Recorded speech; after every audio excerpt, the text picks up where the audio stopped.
Baiklah, untuk mempersingkat waktu, pembagian harta bersama akibat perceraian yang berkeadilan Pancasila, ini judul buku yang kedua yang saya tulis. Yang buku pertama adalah buku bahasa Inggris Suku, karena kebetulan master degree saya 2, jadi saya bisa bahasa Inggris dan hukumnya saya masukkan jadi satu ya. Oleh karena itu, ini cetakan yang pertama dan dicetak pada bulan Desember 2021.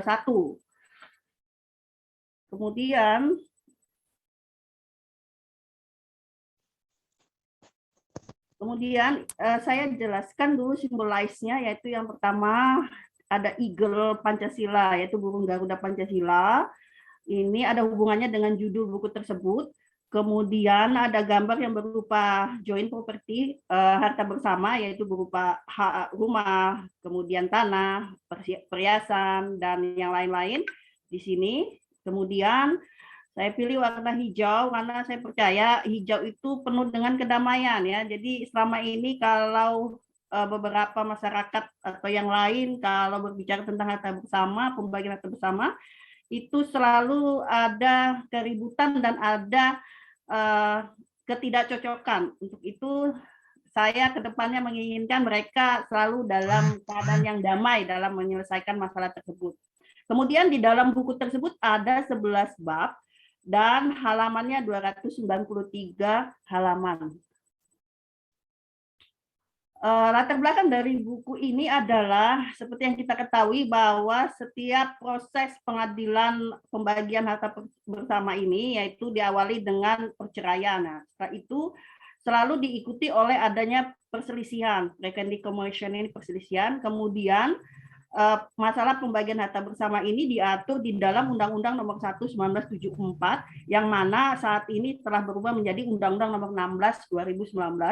Pada intinya isinya sama, cuma beda satu pasal yaitu mengenai usia anak wanita dalam menikah, yaitu dulunya 16 sekarang diperbarui menjadi 19 disamakan dengan yang laki-laki. Sedangkan yang lainnya sama.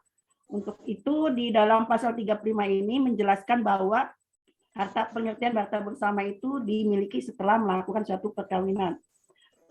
Kemudian permasalahan yang ada di dalam buku ini ada 3 macam yang saya usahakan untuk dikupas, yaitu masalah pembagian harta bersama itu bagaimana implementasinya di Indonesia, kemudian kelemahan-kelemahan apa saja yang ada di dalam pembagian harta bersama akibat perceraian, serta yang ketiga adalah rekonstruksinya.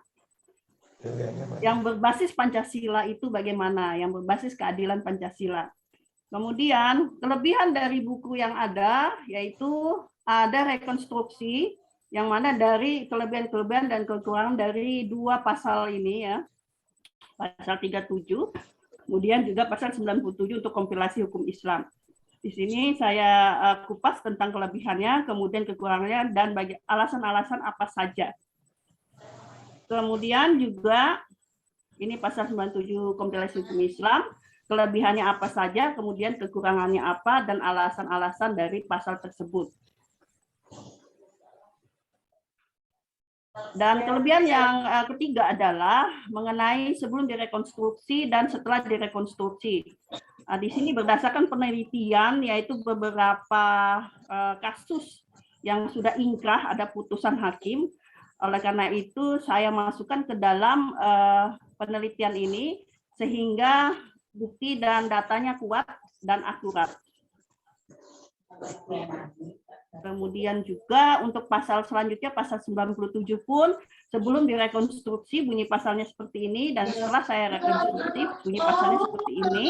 Ada perubahan-perubahan yang mana kedepannya untuk kemaslahatan banyak masyarakat ya. Dan untuk kelebihan yang selanjutnya adalah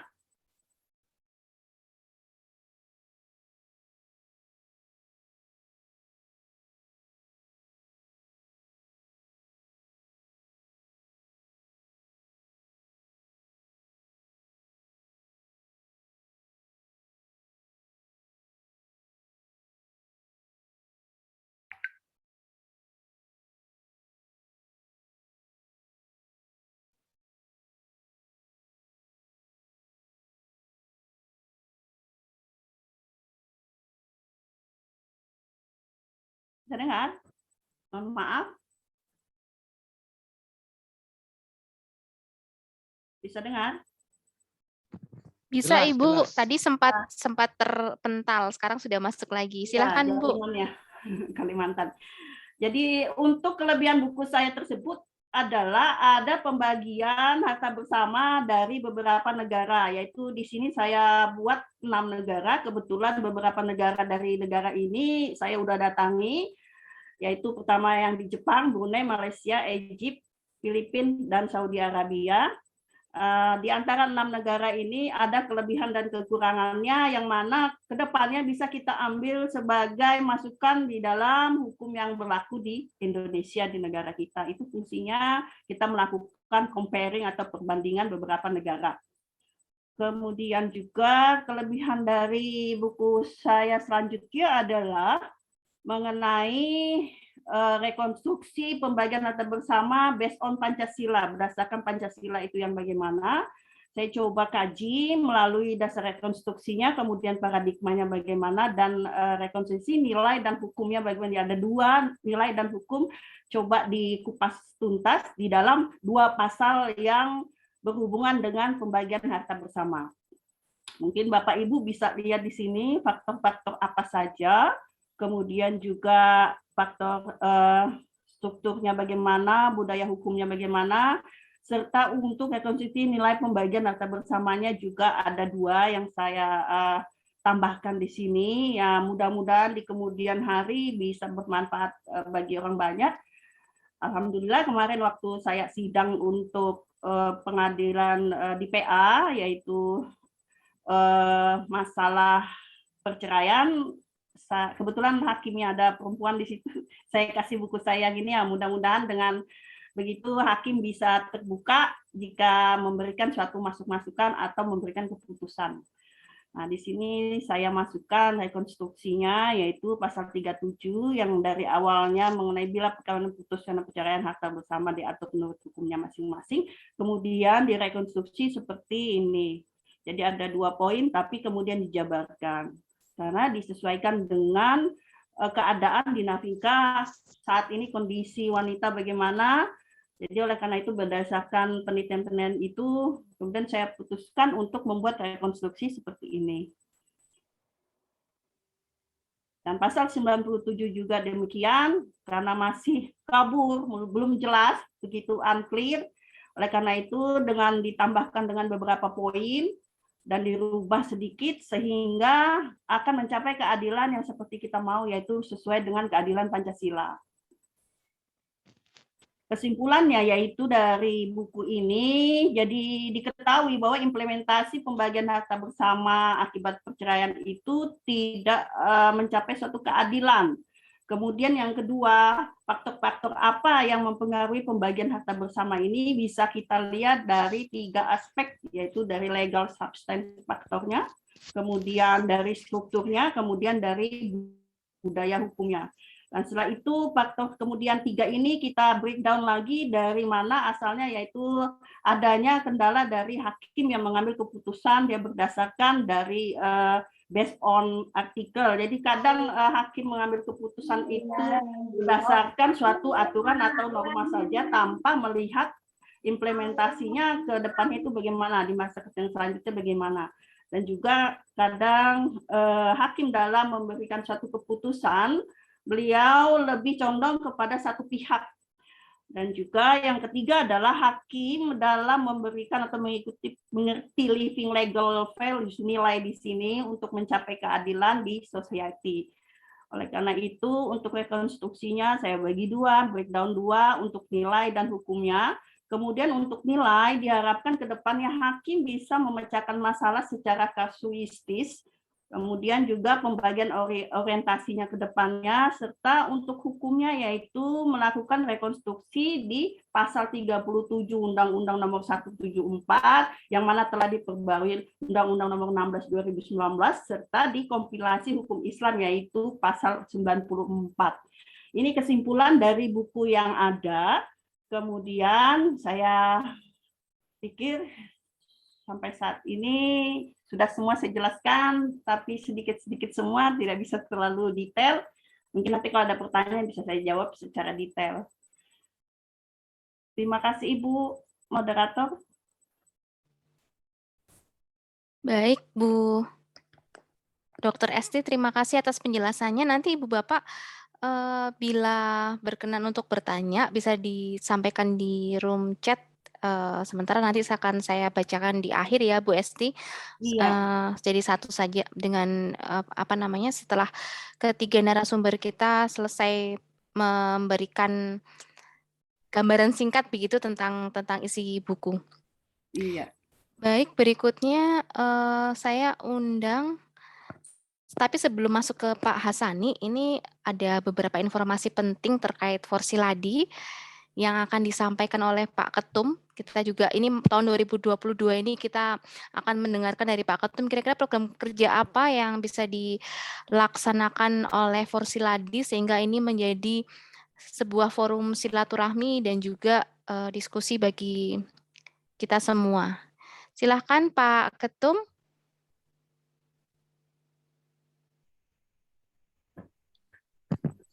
Baik, Assalamualaikum warahmatullahi wabarakatuh. Suara saya jelas ya? Siap, jelas. Waalaikumsalam warahmatullahi wabarakatuh. Jelas Pak, silakan Pak. Ya, baik. Terima kasih Ibu Moderator, Bu Dr. Fitria. Alhamdulillah ini adalah acara kita yang pertama dalam melaksanakan bedah buku dan diskusi ilmiah ya. Jadi bedah buku dan diskusi ilmiah ini salah satu program yang memang dicanangkan salah satu departemen yaitu Departemen Ristek dan Publikasi Ilmiah. Dan ini adalah bedah buku yang pertama. Kalau sebelum-sebelumnya formatnya dalam bentuk webinar nasional begitu. Jadi ke depannya kita akan melaksanakan program seperti ini, bedah buku dan diskusi ilmiah ini secara berkesinambungan. Artinya nanti ini adalah pertemuan yang pertama, kemudian nanti akan ada yang berikut-berikutnya dengan judul buku yang berbeda dan juga dengan sejumlah penulis lainnya begitu. Karena di Forsiladi itu adalah para doktor lintas ilmu dan lintas profesi, maka buku-buku nanti yang akan dibedah itu beragam ya, lintas bidang keilmuan.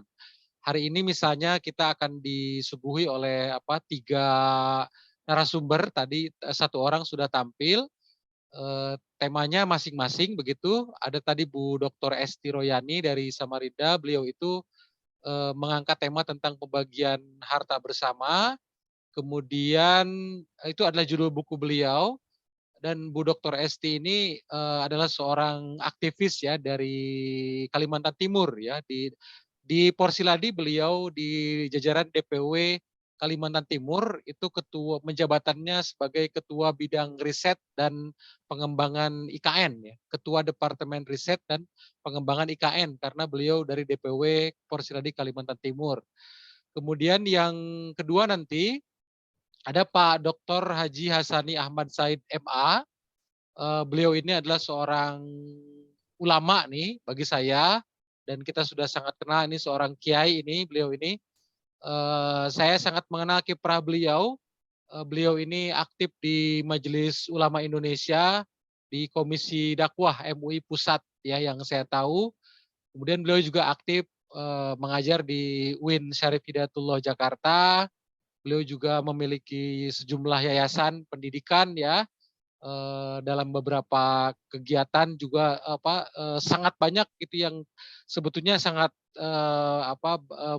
mustahil juga kalau saya ungkapkan satu persatu di sini karena saking banyaknya jumlah aktivitas beliau. Kemudian di Forsiladi sendiri beliau itu menjabat sebagai wakil ketua umum ya. Wakil ketua umum di Dewan Pengurus Pusat Forsiladi dan judul bukunya sangat banyak sebetulnya. Yang saya lihat dari beliau itu judul bukunya yang telah diterbitkan sangat banyak dan ini hanya salah satu saja yang malam ini kita bedah. Oleh karena itu mungkin nanti dalam kesempatan yang lain Pak Dr. Hasani itu akan tampil lagi barangkali dengan judul buku yang lainnya di kesempatan yang lain.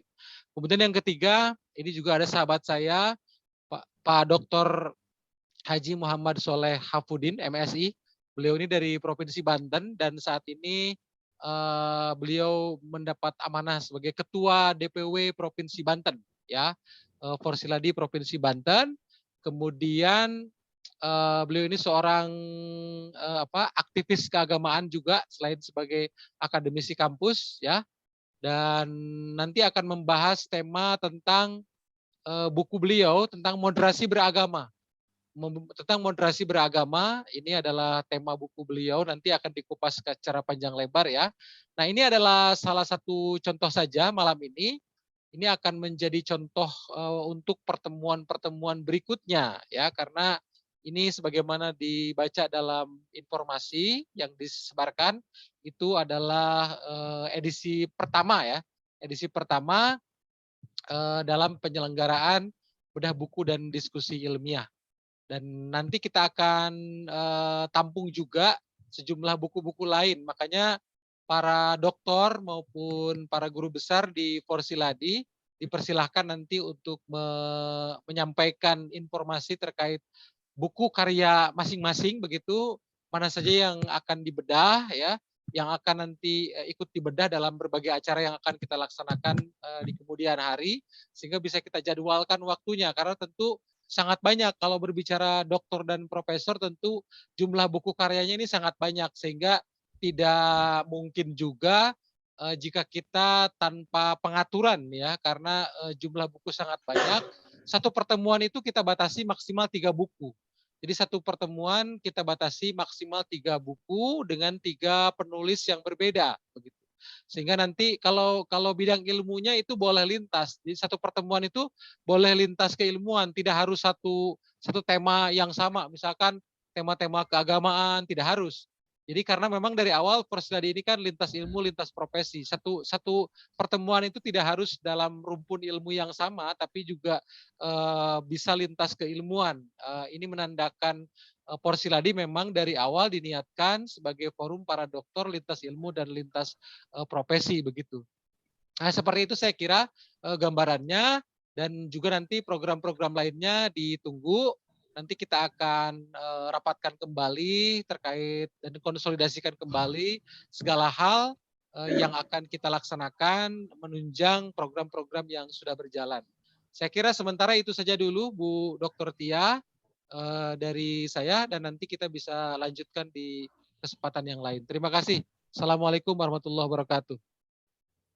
Waalaikumsalam warahmatullahi wabarakatuh. Terima kasih Pak Ketum atas ceritanya sedikit tentang Forsiladi dan program-program yang bisa kita lanjutkan di kesempatan mendatang. Jadi ini adalah program yang pertama untuk bedah buku. Selanjutnya silakan jika Ibu Bapak memiliki buku yang ingin dibedah bersama, siapa tahu juga nanti bisa disitasi oleh teman-teman yang bidang keilmuannya juga mungkin sama, nanti bisa diagendakan di pertemuan berikutnya. Baik Ibu Bapak, saya lanjutkan. Kesempatan kedua ini kita ada pembicara yang juga luar biasa sekali ini. Dr. Haji Hasani Ahmad Said, STHI MA. Pak Hasani sudah di tempat ini, sepertinya udah senyum-senyum Pak Hasani. Pak Ustadz ini, aduh Pak Ustadz. Pak Ustadz ini barusan kemarin bertambah usianya. Tanggal 21 Februari beliau berulang tahun. Lahir tahun 1982 ya Pak ya, betul ya. Ini buku yang akan dibedah oleh beliau adalah Tafsir Ulama Tafsir Nusantara. Banyak sekali sebetulnya Bu Bapak buku-bukunya beliau. Saat ini beliau sebagai dosen tetap di UIN Jakarta, terus kemudian pendidikan S3 di Kajian Islam Sekolah Pascasarjana UIN Jakarta. Jadi beliau sendiri berasal dari, rumahnya di Banten ya Pak, dari Banten ini. Begitu. Kalau saya bacakan semua karya ilmiah bukunya dan jurnal nasional internasionalnya, mungkin kesempatan oleh Pak Hasani untuk membedah bukunya mungkin akan sedikit berkurang, karena ini luar biasa sekali Bu Bapak. Jadi di depan saya ini sampai saya scroll, banyak sekali karya ilmiahnya beliau dan mengerikan sekali ini. Mengerikan. Beliau juga termasuk penghargaannya adalah lulusan dokter terbaik. Selamat ya Pak. Memang di sini di Forsiladi ini memang para dokter-dokter terbaik emang ini. Jadi lulusan dokter terbaik, kemudian beliau juga sempat menerima penghargaan Tanda Kehormatan Presiden Republik Indonesia Satya Karya pada tahun 2010. Wah, luar biasa ini. Saya mungkin cukup itu aja, nanti kalau misalkan saya bacain saya langsung rasanya gimana gitu, kayaknya saya butiran pasir gitu kalau saya bacain semuanya ini, tentang penghargaan, pengalamannya beliau dan termasuk, karya tulisnya beliau yang luar biasa sekali nih. Bahkan visitingnya beliau ke luar negeri, Ibu Bapak, ada ke Arab Saudi, ada ke Eropa, Eropanya Jerman, Belanda, Belgia, Paris. Masya Allah, Pak, kapan-kapan saya diajak ya, Pak. Turki, Iran, Mesir, dan Asia itu sudah semuanya gitu. Dan itu setiap tahun, luar biasa sekali, Pak. 2022 mau kemana, Pak? Baik, itu yang saya bacakan tadi dari CV-nya beliau yang saya persingkat, mohon maaf Pak Hasani, karena kalau saya bacakan ini bisa 15 menit sendiri nih saya bacakan CV-nya Pak Hasani ini. Waktu dan tempat kami persilahkan Bapak, silahkan Pak. Baik, terima kasih Dr. Tia Rosinda. Terima kasih Ketua Umum Dr. Kiai Endang. Bismillahirrahmanirrahim. Assalamualaikum warahmatullahi wabarakatuh. Waalaikumsalam.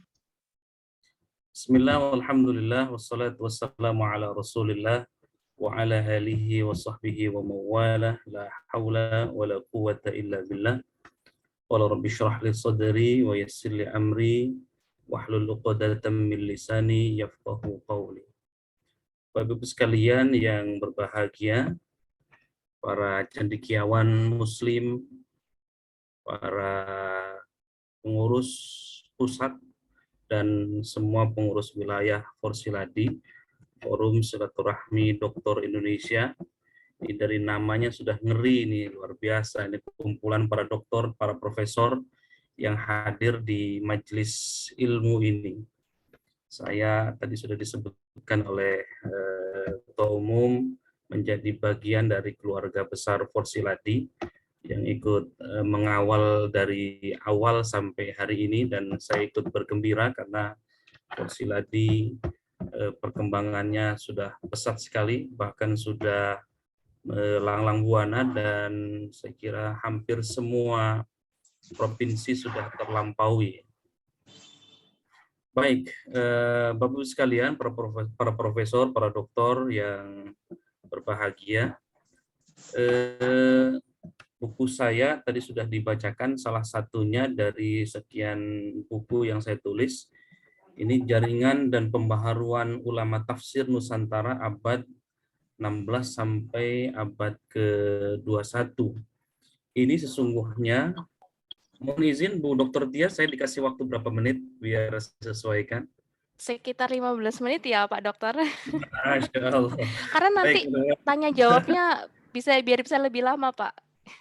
Siap. Mudah-mudahan dalam waktu 15 menit bisa merangkai dari sekian ratus halaman buku yang ada di hadapan para cendekiawan sekalian. Ya, saya sebagaimana tadi dikenalkan dosen tetap di Fakultas Usuluddin di Prodi Ilmu Al-Quran dan Tafsir, juga mengampu atau mendirikan Usiat Al-Hasani, Pusat Studi Ilmu Al-Quran dan Tafsir. Sebagian sudah kenal dengan saya dan sebagian salam perkenalan dari saya. Buku ini sesungguhnya dari hasil penelitian, hasil riset. Waktu itu saya mendapatkan International Collaboration Research dari UIN Jakarta, yang saya lakukan penelitiannya di 5 negara. Yang pertama di Malaysia, lalu yang pertama di Indonesia tentu, lalu kemudian di Malaysia, di Brunei, Singapura, dan Thailand. Lalu kemudian menghasilkan buku yang sekarang di hadapan Bapak Ibu sekalian. Saya ingin memulai mendudukkan tafsir Nusantara. Kalau kita meminjam bahasanya Clifford Geertz, ya, Islam kan sudah terpolarisasi. Ada dikenal dengan Islam abangan, Islam puritan, Islam spiritualis, Islam substansif, Islam liberal, Islam ekstrim, Islam militan, Islam tradisionalis, Islam modernis. Mohon dihentikan suaranya. Ya, termasuk juga ada Islam Nusantara yang sempat perbincangkan ya, tetapi saya tidak akan berbicara tentang Islam Nusantara ya, tetapi lebih kepada tafsir Nusantara. Tafsir Nusantara itu artinya penafsiran atau karya tafsir yang berada di Nusantara. Nusantara di sini saya pahami di 5 negara itu yang menjadi apa namanya penelitian buku ini. Ya, pro kontranya tentang Islam Nusantara saya kira kita lewat saja. Kiai Muzadi misalnya menyebutkan bukan Islam Nusantara tapi Islam rahmatan lil alamin. Bisa juga di slide di sebelah kanannya ini kita apa namanya kutipkan dari pendapatnya Profesor Azumardi Aja. Bisa kita lihat. Nah, ini problem tafsir Nusantara. Saya coba melestarikan warisan kekayaan intelektual bangsa Indonesia, memutus kontroversi. Ya. Islam Nusantara itu adalah ajaran Islam yang dikembangkan di Kepulauan Indonesia. Ya, sedangkan penelitian ini memfokuskan bukan hanya corak keagamaan yang ada di Indonesia atau di Nusantara. Corak keagamaan itu termasuk corak fikih, corak teologi, corak tasawuf, ya. Termasuk di dalamnya adalah corak dari tafsir yang berkembang di Nusantara. Nah, maka tafsir Nusantara ini adalah hasanah keilmuan ulama Nusantara. Saya membidik khusus di bidang tafsir Al-Qur'annya. Ya, bagaimana kalau kita berbicara tentang transmisi jaringan ulama tafsir Nusantara? Ya, paling tidak ada 2 aspek transmisi ulama tafsir tafsir Nusantara yang melahirkan dan mengembangkan ilmu tafsir. Pertama, karena ada aktivitas pengajian ya, pengajian di mana-mana, ini juga melahirkan karya tafsir atau pengajaran tafsir. Dan yang kedua tentang jalur penulisannya. Maka melalui kedua jalur ini paling tidak ulama tafsir hingga saat ini atau bahkan dari abad ke-16 sampai saat ini terus berkembang ya dari sisi pengajaran dan penulisannya. Oke, bagaimana sejarah awal tafsir Nusantara itu, dan ini saya anggap sebagai babak baru hebatnya pemikiran bangsa Indonesia. Jadi kalau selama ini kita disuguhi oleh pemberitaan-pemberitaan yang mengecilkan Indonesia, ya baik pemikirannya maupun dari sisi karya-karyanya, saya justru ingin membangkitkan kembali bahwa bangsa Indonesia itu bangsa yang hebat ya, pemikirannya luar biasa. Bisa kita lihat misalnya pada pertengahan abad ke-16 itu sudah ada karya tafsir atau sudah ada lahirnya misalnya ada Hamzah Fansuri ya yang punya nama Syekh Amiruddin Abdul Rauf bin Ali Al-Fansuri ya. Lalu kemudian ditemukan ya Al-Fansuri ini atau Abdul Rauf bin Ali Al-Fansuri ini adalah selanjutnya setelah itu dilanjutkan oleh muridnya ada Syamsuddin Sumatrani menulis karya Jauhar Al-Haqaiq ya. Lalu kemudian di abad kalau itu tadi abad 16, lalu abad ke-17-nya ditemukan karya tafsir Surah Al-Kahfi yang manuskripnya tersimpan di Universitas Cambridge gitu ya. Lalu kemudian ternyata di abad 16, abad 17 itu pemikiran bangsa Indonesia itu sudah menghasilkan pemikiran ilmu-ilmu bukan hanya di tingkat Asia Tenggara tetapi ternyata juga sudah dikenal secara dunia abad 16 sampai abad ke-17 khususnya di bidang karya tafsir ya. Baru setelah itu embriologi tafsir saya menyebutkan pegon Melayu itu muncul karya Tarjuman Al-Mustafid karya Abdul Rauf Singkel tahun 1615 sampai 1893 Masehi yang ditulis kurang lebih tahun 1675 dan dicetak pertamanya bukan di Indonesia tetapi dicetak di Istanbul, Turki ya. Lalu kemudian kalau kita membaca karya-karya atau tulisan-tulisan Ahad Jones misalnya, meskipun menganggap Tarjuman Al-Mustafid ini sebagai terjemahan dari tafsir Baidawi ya yang berjudul Anwarut Tanzil wa Asrarut Ta'wil. Berbeda dengan yang disampaikan oleh A.H. Jones, Peter Riddle menghasilkan menyaksikan bahwa tarjuman Al-Mustafid itu bukan terjemahan dari tafsir Al-Baydawi, tetapi tafsir Al-Baydawi, tafsir Jalalain. Kalau kita pernah ngaji tafsir dulu di madrasah ya, ada paling tidak kita kenal yang populer di Indonesia adalah tafsir Jalalain, tafsir Baydawi, tafsir Jalalain, tafsir Khazin.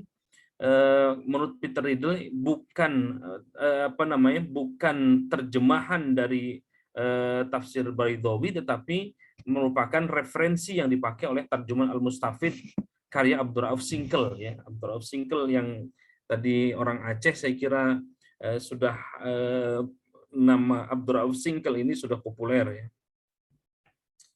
Lalu kemudian selain penulisan, ternyata perkembangan tafsir di Indonesia itu dimulai dari tradisi pesantren yang tidak bisa dilepas daripada tafsir Jalalain. Jadi tafsir hampir bisa dipastikan semua pesantren atau tradisi-tradisi pesantren, pengajaran tradisi tafsir di pesantren itu pasti mengajarkan tafsir Jalalain. Lalu kemudian setelah tafsir Jalalain ada tafsir Marahlabid. Dan ini saya kira perlu berbangga kita sebagai orang Indonesia. Ada karya tafsir bukan hanya ditulis dalam bahasa Melayu, tetapi ditulis dalam bahasa internasional. Ya, Marahlabid ini saya katakan sebagai tafsir Nusantara yang berbahasa Arab yang mendunia. Ya. Kita lihat misalnya masa penjajahan tahun 1600 sampai 1942 paling tidak, rentang antara waktu Abdurrauf Singkel dan An-Nawawi itu kurang lebih, jadi dari 1600 sampai 1800 ada kurang lebih 1 sampai 2 abad ya. Jadi selama 1 atau 1,5 abad itu tidak ada karya tafsir. Setelah tarjuman Al-Mustafid yang tadi saya katakan sebagai karya magnum opus pertama karya tafsir yang dikarang oleh Abdurrauf Singkel, ke Syekh Nawawi Al-Bantani itu tahun 1813 sampai 1897, atau kalau hijriahnya 1230 sampai 1314 hijriah, itu kurang lebih 1 atau 1,5 abad tidak ada karya-karya tafsir ya. Atau dalam buku saya ini saya mengistilahkan 2 karya tafsir ini sebagai embriologi pijakan penulisan tafsir di Indonesia, bahkan bukan hanya di Indonesia tapi sampai ke Asia Tenggara. Nah, setelah itu baru kita temukan di Faraidul Quran ya. Meskipun Faraidul Quran ini tidak ditemukan dalam hasanah manuskrip perpustakaan kita. Ada yang mengatakan kitab Faraidul Quran ini tersimpan di Universitas Amsterdam. Sayangnya ketika saya ke Belanda tidak sempat mencari karya ini ya. Lalu kemudian dan itu bisa diketahui dari paling tidak karya Jami' al-Jawami' al-Musannafat, majmu' kitab karangan beberapa ulama Aceh yang diedit oleh Abdul Muttalib Al-Ashi. Ya. Lalu setelah itu atau saya mengatakan bahwa ada 4 ulama tafsir Nusantara peletak dasar penafsiran Nusantara. Tadi kita sudah sebutkan ada generasi awal itu Syekh Hamzah Fansuri dan Syekh Samsuddin Sumatrani ya. Lalu kemudian 2 sosok role model tafsir yang lainnya yang tadi sudah saya sebutkan adalah Syekh Abdurrauf Singkel dan Syekh Nawawi Al-Bantani. Jadi 4 ulama tafsir ini dalam karya jaringan dan pembaharan ulama tafsir Indonesia abad ke-16 sampai abad 21 ini, saya katakan 4 ulama tafsir inilah sebagai peletak dasar penafsiran Nusantara, bukan hanya di Indonesia tetapi menjadi rujukan di Asia paling tidak dan dunia ya. 2 sosok itu adalah Syekh Hamzah Fansuri dan Syekh Samsuddin Sumatrani, lalu yang keduanya adalah Syekh Abdurrauf Singkel dan Syekh Nawawi Al-Bantani. Nah, kalau kita lihat jaringan ulama tafsir dari Indonesia sampai Singapura bisa dilihat di slide ini, atau boleh nanti dimiliki bukunya. Di abad 20 di Malaysia itu saya ke Malaysia misalnya kerjasama dengan Universitas Malaya, ketemu dengan Profesor Zul misalnya ketika saya ke sana mempresentasikan ini, dan hampir bisa dipastikan bahwa karya-karya tafsir yang ada di Malaysia itu adalah embriologinya dari 4 ulama tafsir yang tadi saya sebutkan sebagai peletak dasar itu. Begitupun dengan Thailand. Thailand apalagi ya, bisa atau sangat sedikit sekali. Bahkan di Thailand itu ketika saya ketemu dengan rektor Jamiah Faltoni di Thailand Selatan itu, beliau juga sangat mengagumi ya, karena memang masih semasa dan masih hidup sampai sekarang. Ya satu masa atau satu letting atau di bawahnya sedikit dari Profesor Quraish Shihab. Di Brunei saya tidak menemukan karya tafsir, meskipun saya menemukan tafsir Janjabil misalnya, dan ternyata penulisnya adalah Dr. Abdurrahman Haqqi, dan itu orang Bogor ya, Abdurrahman Haqqi di Brunei. Lalu kemudian di Singapura saya temukan ada yang paling populer adalah Abr al-Athir, yang ditulis oleh Tuan Guru Kiai Haji Son Haji, dan ternyata Kiai Haji Son Haji penulis dari Abr al-Athir ini yang dulu disampaikan di radio-radio kemudian dibukukan menjadi karya tafsir, dan beliau juga ternyata asli dari Indonesia, dari asli Indonesia yang kemudian berdakwah sampai ke Singapura. Kalau dari sisi silsilahnya bisa dilihat di paragraf terakhir itu, di Singapura misalnya ada Abr al-Athir tadi saya sebutkan. Singapura dari sisi sejarahnya kedatangan Islam ke Singapura berasal dari mubalik seperti Syekh Khatib Minangkabau, Syekh Tuanku Muda Wai Aceh, Syekh Ahmad Aminuddin Luis Bengkulu, Syekh Syed Utsman bin Yahya bin Akil, Mufti Betawi ya, ada Syekh Habib Ali Al-Habsyi Kuitang, Syekh Anwar Saribandang Palembang, Syekh Mustafa Hussein Purba Tapanuli, Syekh Muhammad Jami Jaha Padang Panjang, dan lain-lain ya, dan lain-lain. Ya, saya kira ternyata negara-negara tetangga atau saya sebut Asia itu banyak terpengaruh dengan karya-karya tafsir Indonesia. Oke, ini karya ulama tafsir Nusantara abad 17 sampai abad 20. Tadi sudah saya jelaskan sebagiannya. Lalu kemudian antara terjemah dan tafsir Al-Quran, saya kira bisa dilihat di sini ada beberapa, atau kalau merujuk kepada karya Howard Fiederspiel ya, Bapak sekalian, para cendekiawan sekalian, ada 48 karya tafsir ya. Itu baru di Indonesia, penelitian dari Howard Fiederspiel ya.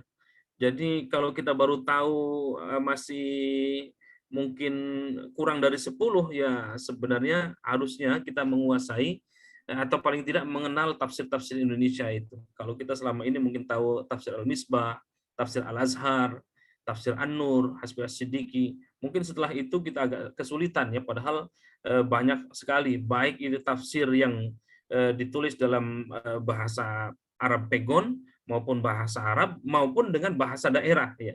Saya sebutkan misalkan tafsir Al-Ibris itu ditulis dalam bahasa Jawa Pegon ya. Begitupun di Sunda ada tafsir yang berbahasa Sunda. Nah, ini yang saya sebutkan, ini berbahasa daerah. Ya, Bisri Mustafa Rembang menulis tafsir Al-Ibris, ini berbahasa Jawa. Lalu kemudian ada juga Muhammad Adnan Al-Quran Suci bahasa Jawa. Ada kemudian Bisri Mustafa Rembang, Muhammad Adnan, Bakri Syahid itu berbahasa Sunda, Quran Kejawen Sundawiyah berbahasa Sunda dan lain. Lalu kemudian paling tidak tahun 1989 itu ada Musyawarah Kerja Ulama Indonesia yang kemudian pemerintah Indonesia di tahun 1989 menggagas adanya Lajnah Pentasih Al-Quran, sehingga Lajnah Pentasih Al-Quran itu menghasilkan karya-karya tafsir.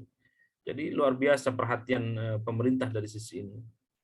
Ya, Ini yang tadi saya katakan, Howard Fitzgerald punya penelitian ada 48 tafsir populer di Indonesia. Ya, ini penulis-penulisnya saya sebutkan di sini. Lalu gaya dan tipologi tafsir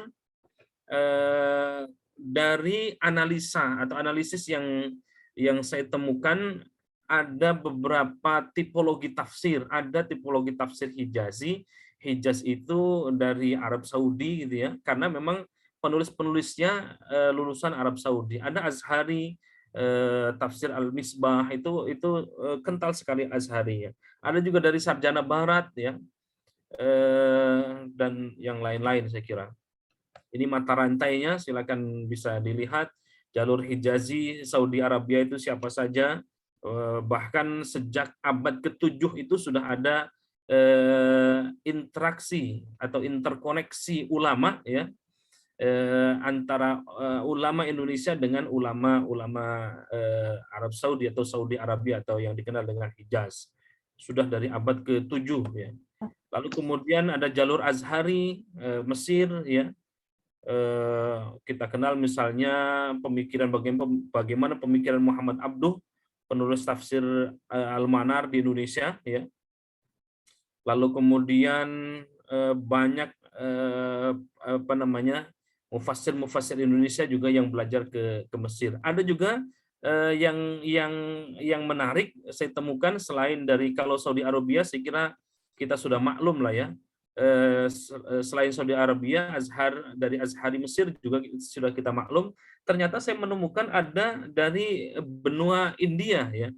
Benua India bisa saya mengutip misalkan penelitian dari Riddle bahwa ternyata di kalangan ulama Delhi pada abad 12, abad 13 mengenal tafsir Az-Zamakhsyari, tafsir Al-Baydawi itu menjadi rujukan di India. Ya, tafsir Al-Baydawi itu juga menjadi rujukan, menjadi yang dibaca di Indonesia ya. Masih saya kutip dari pendapatnya Peter Riddle, Muslim Arab itu berhasil ternyata menguasai Sind di barat laut India pada abad ke-8 ya. Islam tidak berhasil membangun eksistensinya daerah itu hingga munculnya ada Kesultanan Delhi pada abad ke-12 ya. Lalu kemudian misalnya pendapat dari atau risetnya Profesor Azumardi Azra, Tarekat Qadariyah menuturkan ada Muhammad Yusuf bin Abdullah Abu Al-Mahasin At-Taj Al-Khalwati Al-Makassari mengikuti Ar-Raniri, pernah juga belajar ke India, ke Hadrami ya. Ya, oke. Saya kira itu saja yang bisa saya sampaikan. Ya tentu penelitian ini masih penelitian awal, bisa kita gali dan baru di Asia, rencananya ke depan mudah-mudahan bisa transmisi jaringan ulama tafsir bukan hanya di Indonesia atau di Asia, tetapi bisa juga ke Timur Tengah atau ke Barat. Ya, ketika saya ke Jerman itu, ke Eropa, salah satu misinya adalah dalam rangka mengumpulkan juga bukti-bukti bahwa ada keterlibatan mufassir Indonesia berinteraksi atau mempunyai jaringan ke Barat.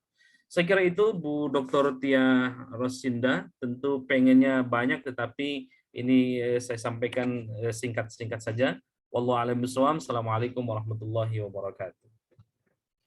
Waalaikumsalam warahmatullahi wabarakatuh. Wih, menarik sekali ya. Jadi memang hanya di Nusantara itu ya Pak, kesimpulannya seperti itu ya penyebutan itu ya, karena memang di Indonesia saja. Berarti nanti kita akan ada sesi tanya jawab Pak. Di sesi terakhir kami gabungkan setelah narasumber yang ketiga selesai memaparkan materi, kemudian ada sesi tanya jawab. Semoga Bu Dr. Esti juga masih di tempat ya Bu Dokter ya. Baik, terima kasih. Ini Pak Hasani dengan Bu Esti sudah memaparkan isi bukunya, satu dari sekian banyak buku yang beliau tulis, luar biasa sekali. Kesempatan terakhir kami berikan kepada Dr. Muhammad Solehapudin. Judul bukunya Moderasi Beragama. Ustadz, selamat malam, selamat bergabung. Baik, terima kasih Bu Dr. Tia. Baik, sudah bergabung ini Pak Ustadz ini. Dari mana ini Pak? Di mana ini Pak? Di Provinsi Banten, di Kota Tangerang, Bu Oh, Dokter. di Ya, Banten. ya. Ibu Bapak, ini memang acaranya Forsiladi ini para pembicaranya memang kelas berat semua ya. Mulai dari Bu Esti, mulai dari Pak Asani sampai dengan Pak Hapudin ini CV-nya CV-nya luar biasa sekali. Ini kalau saya bacain ini enggak selesai-selesai ini, luar biasa ini. Jadi saya bacakan data singkatnya beliau, Dr. Haji Muhammad Soleh Hapudin MSI. Beliau kelahiran Tangerang 20 Agustus tahun 1976. Beliau menempuh pendidikan doktor atau S3 ilmu pendidikan, mendapatkan beasiswa pada tahun 2013. Ini juga cum laude juga, ini luar biasa, yang tadi lulusan terbaik, ini cum laude lagi, luar biasa. Pengalaman organisasi beliau juga banyak sekali Bu Bapak, sampai sekarang beliau sebagai Wakil Ketua MUI Kecamatan Karawaci tahun 2021 sampai dengan 2025 begitu. Kegiatannya juga banyak sekali, karya ilmiahnya juga. Nah, bukunya ada 1, 2, 3, 4, 5, 6, 7, 8, banyak sekali ya. Saya tidak membacakan satu persatu karena waktunya nanti akan habis, termasuk juga beliau menjadi pembicara di berbagai kesempatan dan juga sebagai organisasi profesinya beliau banyak sekali juga ini, mulai dari tahun 19 sampai dengan 2026 beliau aktif di Ikatan Cendekiawan Muslim se-Indonesia sebagai Dewan Pakar, kemudian beliau juga di Forum Forsiladi sebagai Ketua DPW, kemudian ada Perkumpulan Persaudaraan Dosen Agama sebagai Dewan Pakar juga. Aduh, banyak banget ya Bapak. Untuk mempersingkat waktu, kami memberikan kesempatan kepada Pak Dokter, saya panggilnya Pak Dokter Hapudin atau siapa ya Pak? Dokter Soleh saya. Oh, Soleh, oke. Pak Dokter Soleh untuk memaparkan salah satu bukunya. Silahkan Pak. Siap, terima kasih. Mohon izin Bu Dokter, saya screen. Pakai PPT Pak? Iya. Ya, saya pakai PPT. Siap, siap.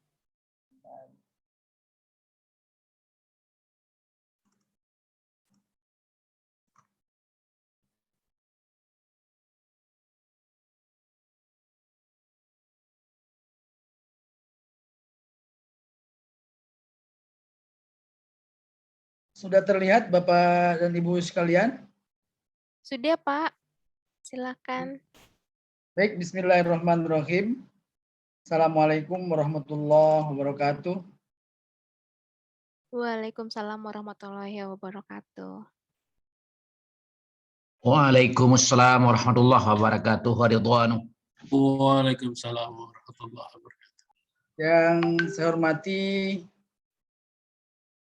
Bapak Ketua DPP Forsiladi Banten, dari DPP Forsiladi Bapak Dr. Kiai Haji Endang. Yang saya hormati para Ketua Forsiladi Indonesia. Yang saya hormati para tamu undangan. Pada kesempatan malam hari ini saya akan berbagi terkait dengan bedah buku saya terkait dengan moderasi beragama. Moderasi beragama ini, kenapa saya tertarik dengan ini, membuat buku ini, karena awalnya adalah banyak kegiatan-kegiatan di Indonesia termasuk program pemerintah terkait dengan moderasi beragama, ya, masyarakat Indonesia yang multikultural, ya, ditambah dengan era industri 4.0, ya, sehingga ini sangat rawan konflik, di mana Indonesia sebagai negara multikultural dan pluralitas tentunya, dan ini sehingga saya punya ketertarikan untuk membuat buku ini, gitu ya. Materi pada kesempatan malam hari ini pertama terkait dengan latar belakang, apa itu moderasi beragama, mengapa moderasi beragama itu penting, dan keempat yaitu kesimpulan. Latar belakang moderasi beragama bahwa masyarakat Indonesia saat ini adalah masyarakat yang majemuk, tentunya berbagai suku, bangsa, bahasa, ya, sehingga ini menjadi perhatian kita bersama. Bangsa Indonesia yang dikenal sebagai masyarakat yang majemuk kan terdiri berbagai suku, bangsa, agama, bahasa, dan adat istiadat dan sebagainya. Sehingga ini penting kita lakukan gitu ya. Dan ada sebuah kata bahwa multikulturalitas itu adalah sebuah sunnatullah. Bahwa Islam sangat menghargai adanya perbedaan bangsa, etnis, tradisi, dan tindakan-tindakan lokalitas. Islam juga menganjurkan kesepahaman terhadap budaya orang lain. Islam mengajarkan pentingnya humanitas, dan Islam juga mengajarkan kasih sayang. Ya, kasih sayang. Bahwa Allah telah menggambarkan di dalam Al-Quran, dalam surat Al-Hujurat ayat 13, bahwa diciptakannya Allah berbangsa-bangsa dan bersuku-suku. Ya ayyuhan nasu inna khalaqnakum min dzakari wa unsa wa ja'alnakum syu'uban wa qabaila lita'arafu. Ini menjadi penting bagi kita. Keragaman adalah anugerah dan kehendak Tuhan, kehendak Allah Subhanahu wa taala. Tentunya jika Tuhan menghendaki, tentu tidak sulit membuat hamba-hambanya menjadi seragam dalam satu jenis. Tapi Allah Subhanahu wa taala memang menghendaki agar manusia apa? Beragam, bersuku-suku, berbangsa-bangsa. Dengan tujuan apa? Kehidupan menjadi dinamis, saling belajar dan saling mengenal satu sama yang lain. Islam dan multikulturalitas, bahwa Islam mengakui adanya perbedaan. Su'uba wa qabail. Perbedaan di dalam kehidupan umat adalah rahmat Islam. Mengakui adanya kehidupan berbangsa dan berkabilah-kabilah. Setiap bangsa dan kabilah memiliki kebudayaan sendiri. Tentunya perbedaan kebudayaan, tadi sudah saya sampaikan bahwa itu adalah sebuah sunnatullah.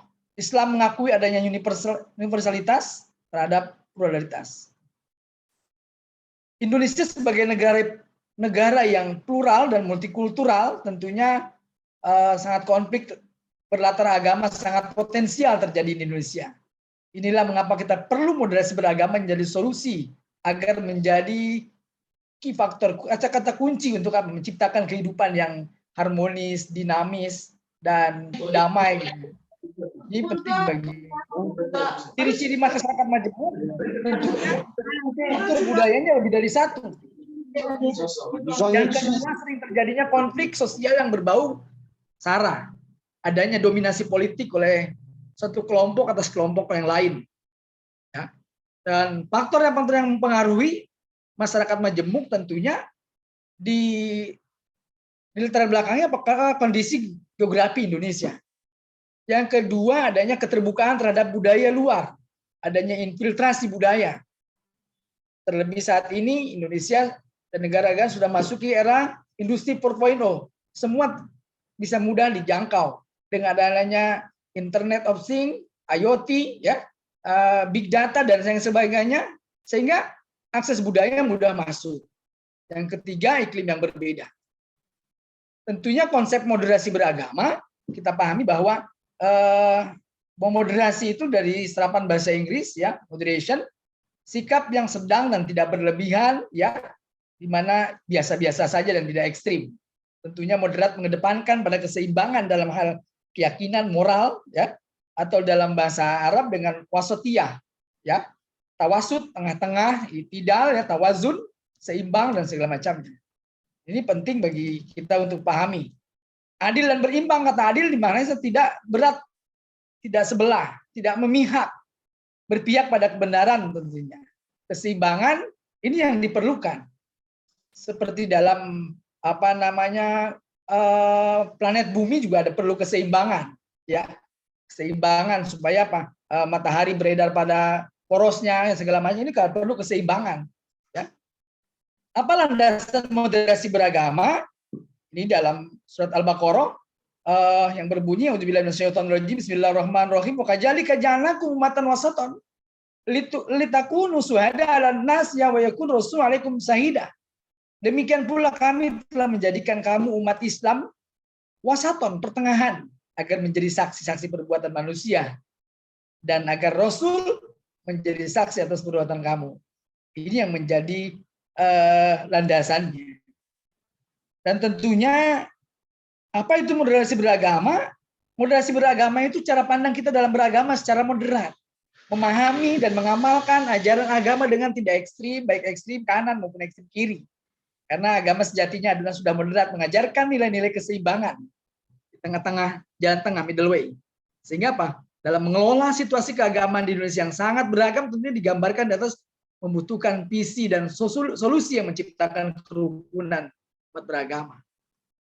Mengapa moderasi beragama ini penting? Tentunya menyadari bahwa perbedaan itu tadi sunnatullah. Ya, kembali kepada surat Al-Hujurat bahwa manusia diciptakan oleh Allah Subhanahu wa taala berbangsa-bangsa. Keanekaragaman adalah fitrah bangsa. Bangsa Indonesia adalah bangsa yang beragama, yang mengajarkan agama, yang ramah, toleran, dan menghargai keberagaman. Ya. Terlebih seiring perkembangan teknologi informasi saat ini, masyarakat Indonesia, masyarakat yang milenial, yang juga menjadi umat digital, ya, di mana zaman umat digital ini sekarang dimungkinkan kompleksitas masyarakat dalam beragama. Ada yang terlalu tekstual dalam memahami ajaran ayat-ayat suci yang disertai dengan fanatisme berlebihan, sehingga mengarah pada eksklusivisme, ekstremisme, dan bahkan kepada terorisme. Ada yang kebablasan dalam menafsirkan isi daripada kitab suci Al-Quran. Indikatornya moderasi beragama, komitmen kebangsaan, toleransi, anti kekerasan, akomodatif terhadap perubahan. Ya. Mengapa moderasi beragama dibutuhkan? Moderasi beragama dibutuhkan karena sikap ekstrim dan beragama tidak sesuai esensi ajaran agama sendiri. Perilaku ekstrim tentang agama sering mengakibatkan konflik, rasa benci, intoleran, dan sehingga terjadi peperangan. Ya, tantangan Islam moderat, tantangan Islam menjadi sangat berat karena generasi milenial saat ini cenderung untuk apa? Mengonsumsi hal yang bersifatnya instan, gitu ya. Dibutuhkan sehingga apa? Dibutuhkan pola pikir yang eksponensial sehingga melahirkan apa yang disebut dengan era Internet of Things, mudah saja didapatkan, gitu ya. Ini menjadi penting bagi kita, dan anak-anak sekarang digital native, butuhnya serba instan, gitu ya. Ini menjadi tantangan bagi kita. Lalu apa? Ada keterkaitan era disrupsi tadi saya sampaikan bahwa sekarang sudah masuk ke era industri 4.0 terhadap tantangan keagamaan.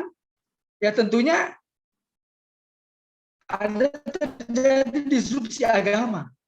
Akses internet merupakan yang sekarang ini sangat berkembang dan maju sangat pesat, sehingga merupakan media alternatif yang murah, gitu ya, dan mudah, gitu, sehingga menjadikan orang lebih banyak memilih menggunakan smartphone, ya, untuk kegiatan pengajian, ya, maupun mempelajari agama melalui kiai atau pergi ke pondok pesantren lebih dikedepankan daripada pembelajaran melalui para kiai. Apa contoh disrupsi agama saat ini? Terjadinya deotorisasi tokoh agama. Dalam ruang media sosial bisa temuan bahwa memberikan penyampaian keagamaan banyak yang bukan dari golongan para ahlinya, para kiai, gitu ya. Ini menjadi catatan penting bagi kita di era industri 4.0 ini terjadi disrupsi agama karena banyak figur-figur kiai yang muncul melalui yang instan, gitu ya. Tokoh-tokoh agama yang dulu menjadi pusat mencari ilmu sekarang kehilangan otoritasnya karena agama tidak lagi bertumpu pada standar yang dibuat oleh orang muslim pengetahuan. Ya, ini penting juga. Apa peran kita sebagai intelektual muslim? Rujukan keagamaan yang moderat ahli agama, sebagai diseminator paham agama yang moderat dan toleran, pembimbing dan pendamping keagamaan di masyarakat, tempat bertanya dan menyelesaikan masalah, tentunya mengawal NKRI. Kesimpulannya bahwa moderasi agama adalah cara kita beragama, berislam yang harus dirubah, bukan Islamnya yang dirubah. Islam pasti sempurna ajaran, tetapi cara kita memahami, mengamalkan ajaran Islam boleh jadi yang terjadi adalah tatruf, tidak sikap berlebihan, tataruf. Kita perlu mengambil langkah-langkah konkret untuk memimpin gerakan literasi agama, religious literasi di kalangan milenial, mereka melek agama, ya, sehingga ini menjadi penguatan keberagaman yang moderat. Karena bahwa agama itu, hidayah itu tentunya kita tidak bisa paksakan, ya. Kita tidak bisa paksakan apa? Allah sampaikan dalam surat Al-Qasas, innaka la tahdi man ahbabta walakin Allah yahdi may yasha wa huwa a'lamu bil muhtadin. Sesungguhnya engkau Muhammad tidak akan dapat memberi petunjuk kepada orang yang kau kasihi, tetapi Allah memberi petunjuk kepada siapa yang Dia kehendaki. berdasarkan kesiapan untuk menerima petunjuk. Dia paling tahu tentang orang-orang yang mau menerima petunjuk. Demikian yang bisa saya sampaikan. Terima kasih pada moderator dan Ketua Umum atas kesempatan yang telah diberikan. Mudah-mudahan menjadi hasanah keilmuan bagi saya dan bagi bapak-bapak, dan tentunya saya mohon maaf masih banyak kekurangan. Saya ucapkan terima kasih atas perhatian dan kehadirannya. Billahi taufiq wal hidayah. Assalamualaikum warahmatullahi wabarakatuh. Waalaikumsalam warahmatullahi wabarakatuh. Wah, matur nuwun, terima kasih Pak. Luar biasa, berarti kesimpulannya adalah cara beragama kita yang harus diubah, bukan agama kita. Begitu ya Pak? Ya, iya betul. Ya, karena memang ketika banyak sekali dunia digital, sekarang memang kita kan hidup dalam era digital, yang mana memang perlu kepekaan lebih supaya apa yang kita lihat, apa yang kita dengar, apa yang kita sampaikan kepada orang lain, itu juga tidak membuat permasalahan baru untuk agama kita terutama seperti itu. Menarik sekali Pak, nanti akan kita lanjut ke sesi tanya jawab. Ini ada permintaan spesial ini kayaknya Bu Esti. Bu Esti katanya mau kasih pantun ini Bu Esti nih. Gimana Bu? Mau dikasih sekarang ya, Bu? Atau Oh, mau nanti sekarang? terakhir? Nanti aja terakhir ya, Bu? Terakhir Iya, aja, Bu. biar Disimpan nggak dulu ngantuk. aja. Iya, biar nggak ngantuk gitu. Ini saya langsung lanjut kepada Ibu Bapak nanti setelah acara berakhir ada link Google yang akan ada sertifikat begitu yang akan di-share di room chat ya. Sebentar saya mulai scroll kepada pertanyaan pertama. Oke, nanti di-share PPT-nya. Bu Arini sudah live sepertinya ya Bu Arini ya. Barusan live beliau sepertinya tadi. Dokter Esti, ini ada pertanyaan Bu. Berikan contoh kasus pembagian harta bersama yang Ibu dokter teliti sebelum berkeadilan Pancasila dan sudah berkeadilan Pancasila. Mungkin ini bisa dijelaskan Bu supaya kita semua juga mengerti. Silahkan Bu Dokter Esti. Ya, terima kasih Ibu Dr. Arin ya yang bertanya. Terima kasih Ibu moderator. Jadi di sini ada dua versi, yaitu di awal penelitian saya menemukan putusan pengadilan yaitu nomor 1253-PDT-G-2015-PA ini mencerminkan bahwa belum berkeadilan, yang mana pembagian harta bersamanya akibat perceraian masing-masing antara suami dan istri mendapat setengah bagian dari harta bersama tersebut. Kenapa saya bilang tidak adil? Karena dalam hal ini istri dominan kontribusinya untuk rumah tangga tersebut, sama-sama bekerja, tetapi hakim dalam memutuskan kasus ini memberikan setengah bagian yang sama.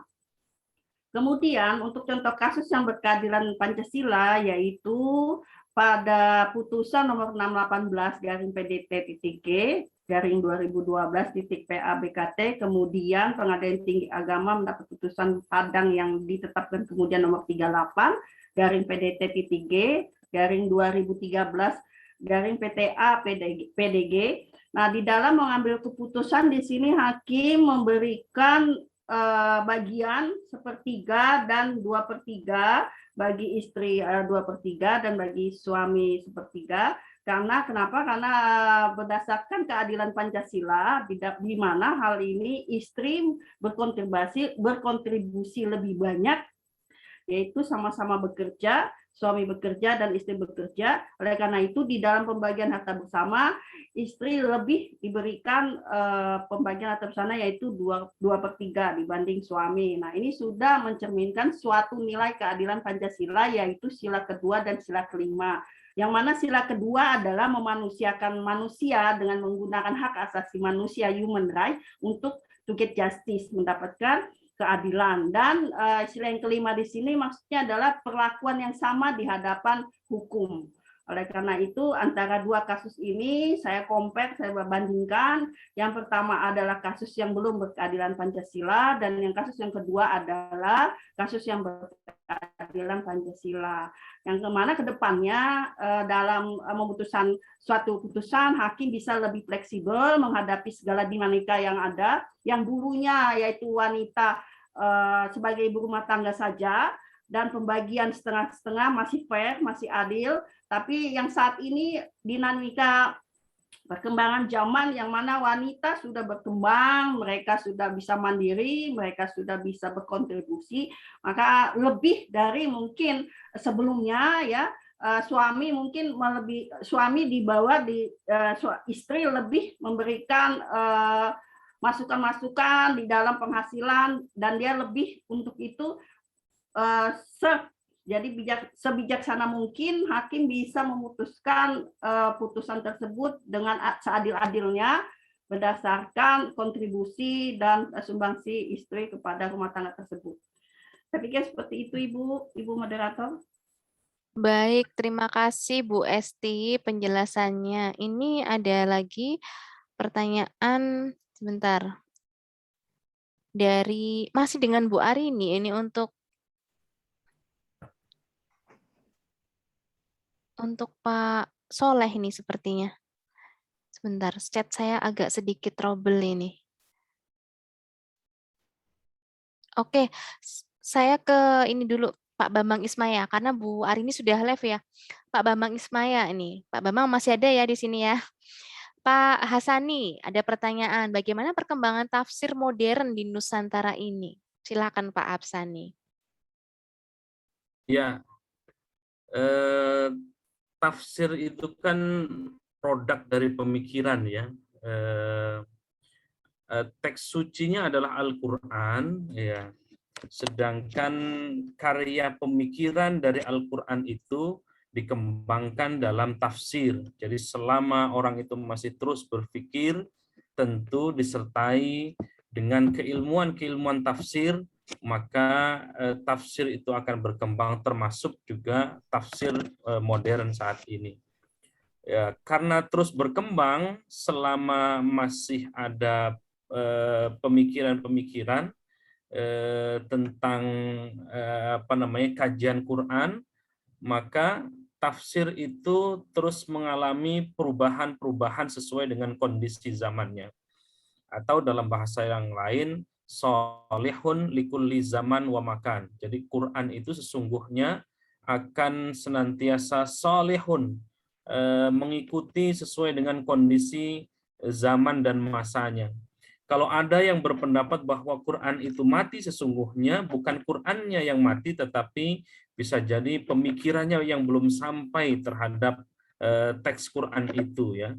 Maka turunannya adalah ketika Quran tidak ditemukan dalam Quran, maka bisa dicari di hadis. Kalau tidak ditemukan di hadis, maka di piranti-piranti berikutnya, sumber hukum berikutnya ada, misalnya ada pendapat para ulama, ada ijma, ada qiyas, ada maslahatul mursalah, ada istihsan, ada saddud dari'ah, sampai tingkat bawah misalnya urf, ya. Apa saja misalnya tafsir kontemporer di Indonesia? Ya, tafsir Al-Misbah itu salah satu contoh dari tafsir kontemporer Indonesia.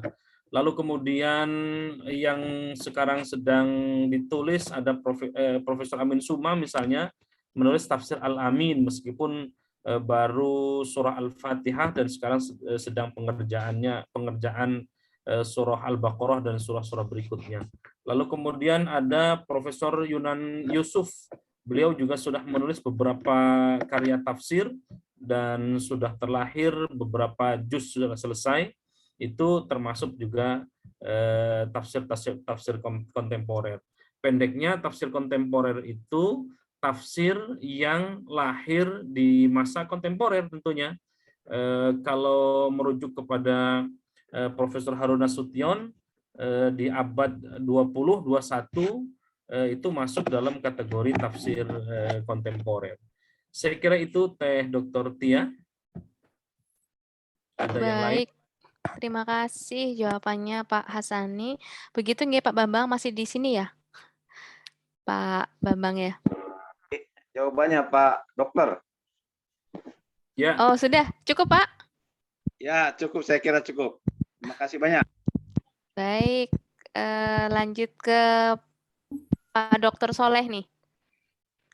Moderasi beragama yang dimaksudkan di internal Islam sesama pengikut mazhab dan aliran berbeda, atau dengan eksternal Islam dengan penganut agama di luar Islam. Dari Pak Hamdani dari Lok Sumawe Aceh. Silakan Pak Soleh. Baik, terima kasih. Dengar suara saya? Pak Hamdani, saya coba lihat chatnya kembali terkait dengan moderasi beragama dimaksudkan di internal Islam sama pengikut mazhab atau ada yang berbeda atau dengan eksternal Islam dengan penganut agama yang di luar Islam. Fenomena yang terjadi bahwa saat ini lebih banyak kepada internal terhadap perbedaan ru'iyah, mazhab, pandangan begitu ya. Dan ini menjadi menjadi penting ya. Karena apa?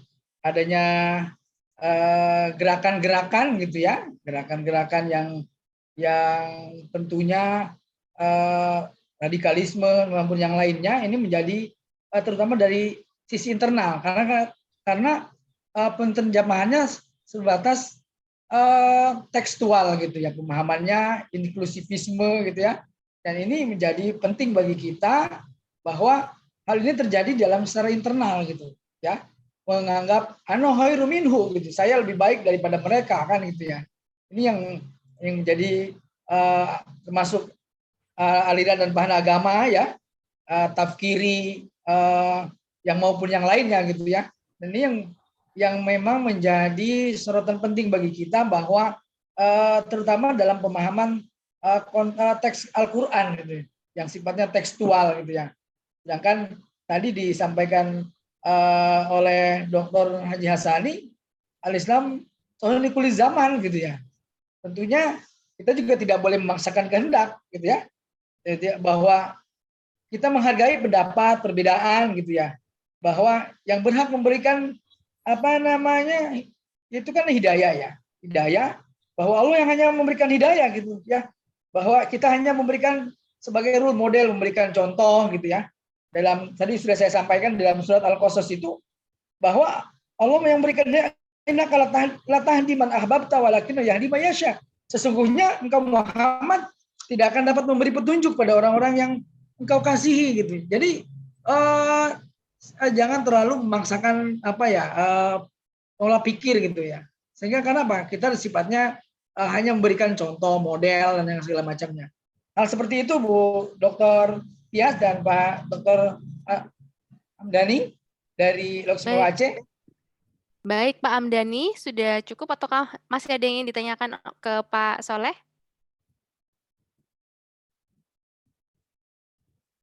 Sudah, sementara sudah cukup, Bu. Sudah cukup dulu. Baik, terima kasih Pak Hamdani. Bu Eri mungkin mau ini ya, bertanya secara langsung ya. Silahkan Bu Eri. Bu Eri atau Pak Eri ini? Bu Eri ya? Ya. Oh, Ibu. Assalamualaikum warahmatullahi wabarakatuh. Ibu Eri.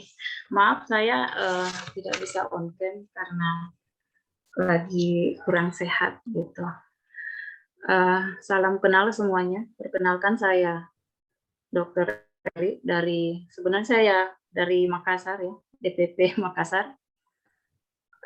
Makassar, kemudian sekarang jadi dosen di Universitas Juanda di Bogor. Oke. Salam kenal Pak Dr. Hasani, sering dengar namanya aja di Makassar, baru bisa lewat secara virtual.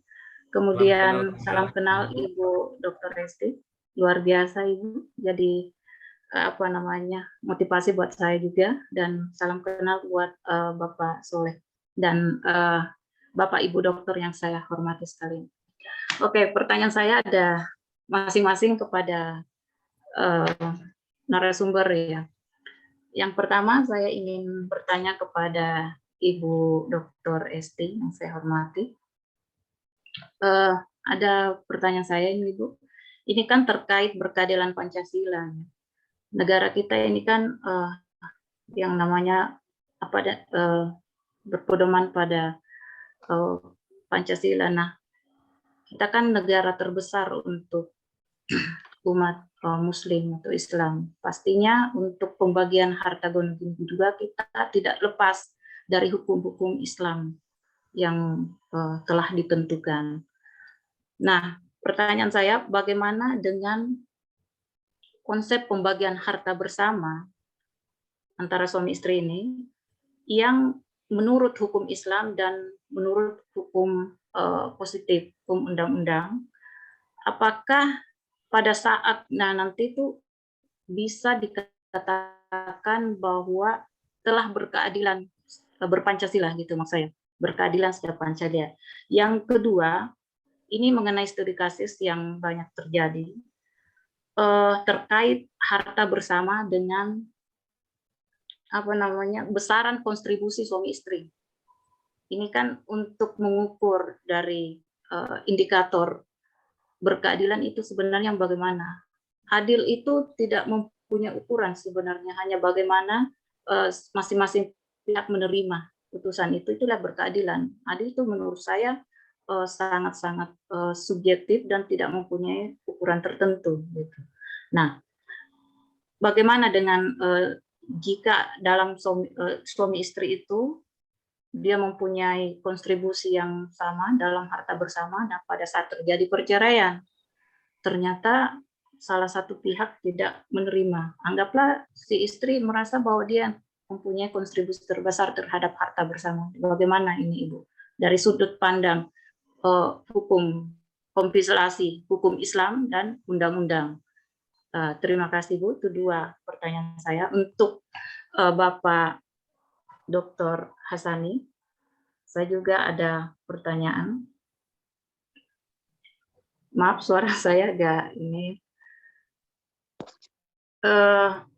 Saya tadi tertarik sekali mendengarkan uraian Bapak mengenai buku yang Bapak tulis itu. Jadi pertanyaan saya, apakah ada perbedaan yang signifikan yang membedakan ulama Nusantara dengan ulama Timur Tengah? Ini kan yang menjadi kontradiksi dan menjadi viral beberapa waktu berselang ya Pak ya.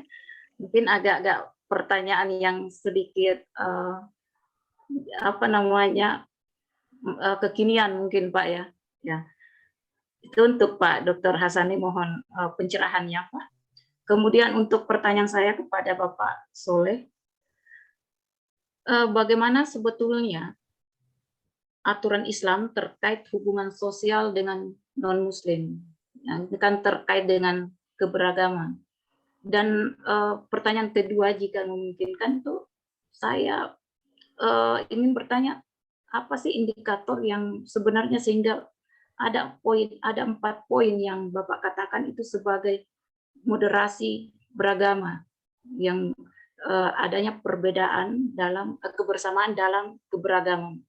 Apa alasannya itu Pak? 4 indikator dari moderasi beragama itu yang Bapak jelaskan tadi. Terima kasih Bapak Ibu narasumber, dan terima kasih atas waktu yang diberikan pada saya. Terima kasih Ibu Dr. Tia, Ibu moderator. Terima kasih. Assalamualaikum warahmatullahi wabarakatuh. Waalaikumsalam warahmatullahi wabarakatuh. Baik, Bu Eri, terima kasih. Mungkin bisa dijawab dulu, Bapak Ibu pembicara, silahkan.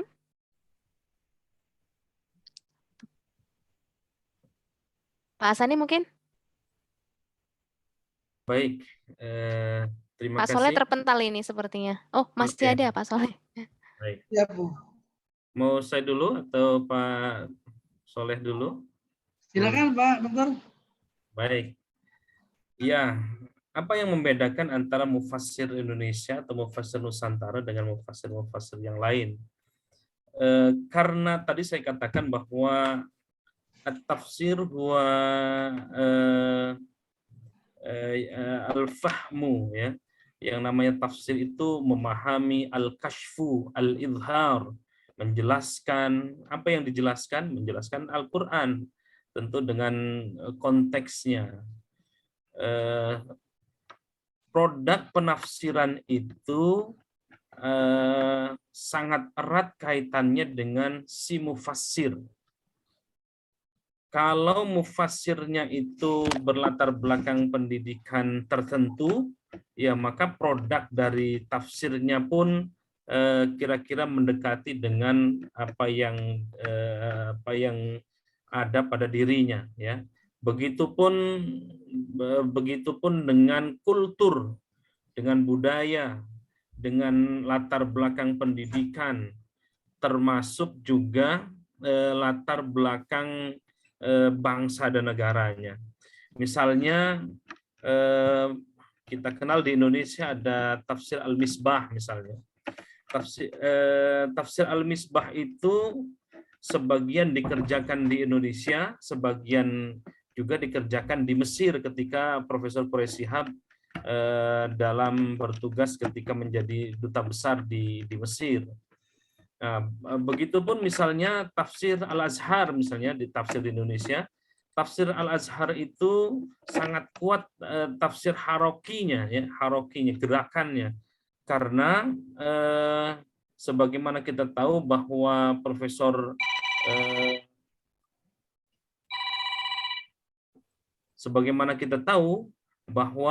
Profesor Dr. Hamka atau Buya Hamka itu pernah juga terlibat di politik atau bahkan juga menjadi tahanan politik, ya, pernah berseberangan dengan pemerintah misalnya, sehingga tafsir-tafsir apalagi misalnya ada juga tafsir-tafsir atau hasil dari produk tafsir Al-Misbah itu juga ditulis oleh Buya Hamka di sebagiannya lagi di penjara, ya, ketika beliau sedang di penjara karena bukan kriminal tetapi karena berbeda pandangan saja dengan pemerintah, lalu kemudian disitulah dipakai untuk kesempatan untuk menulis yang dilakukan oleh Profesor Buya Hamka.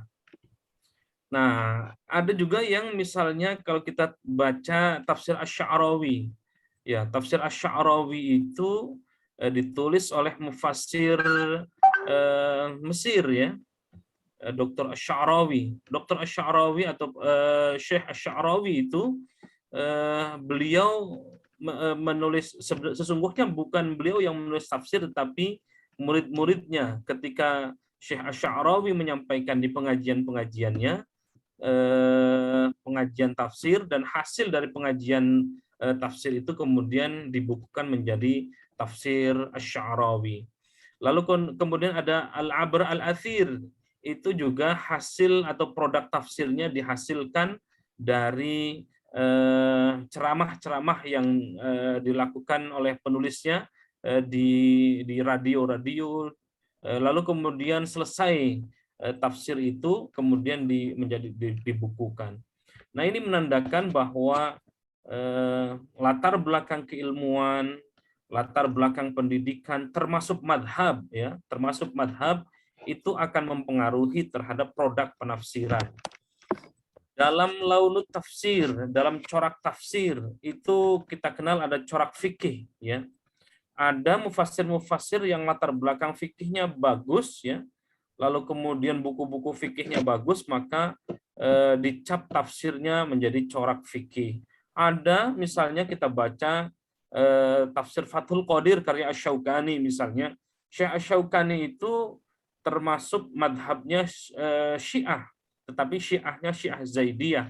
Maka produk tafsirnya pun juga ada muatan-muatan Syiah Zaidiyah, ya. Dan banyak yang lainnya, ada yang kecenderungannya sufi, ya, maka tafsirnya lebih kepada tafsir sufistik. Ada kecenderungannya kepada sosial kemasyarakatan, maka tafsir-tafsirnya dikaitkan dengan sosial kemasyarakatan ketika dia nulis, ya.